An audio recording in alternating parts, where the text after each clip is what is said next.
c'est elle qui a co-créé dans les années 68 les éditions des femmes et le MLF, le mouvement de libération des femmes, qui a touché des femmes du monde entier. Elle luttait vraiment beaucoup pour que les femmes recouvrent ou découvrent leur liberté de création, liberté de pensée. Quand elle a créé les éditions des femmes, ça a été vraiment la première à le faire. Et ça a été vraiment un chamboulement extraordinaire dans le monde littéraire et politique même.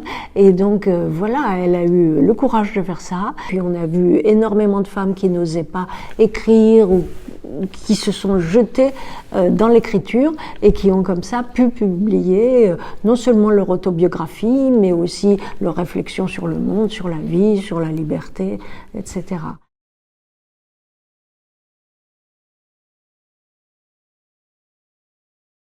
Son enfance qui s'est passée dans le Sud m'a beaucoup impressionnée et elle nous a impressionnées toutes parce que elle s'est élevée dans une famille qui n'était pas très lettrée. Sa mère ne savait pas lire pour la bonne raison qu'on n'acceptait pas les jeunes filles venues d'un autre pays que la France dans les écoles. Son père était marin.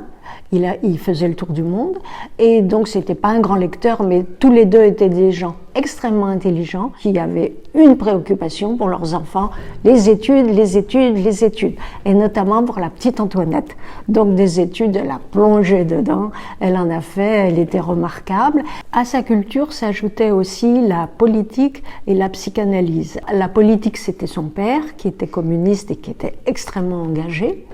Et la psychanalyse, c'était sa mère, si on veut, parce que sa mère n'avait pas fait l'école, comme on l'a dit tout à l'heure, mais en même temps, elle avait une ouverture d'esprit extraordinaire et un goût du vivant, un goût du vivant. Cette rencontre qu'elle a projetée et que nous avons réalisée dans la Villa du Sud, avec la mer et le grand jardin.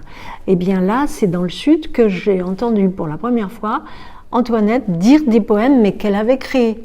Donc voilà, c'est cette Antoinette poète qui m'a aussi beaucoup charmée parce que je ne savais pas, j'entendais toujours des discours politiques ou des thèmes comme le MLF, etc. Mais là, non, c'était de la poésie sur la mer, sur le ciel, et c'était très très beau à entendre et toujours avec cette voix qui était assez chantante.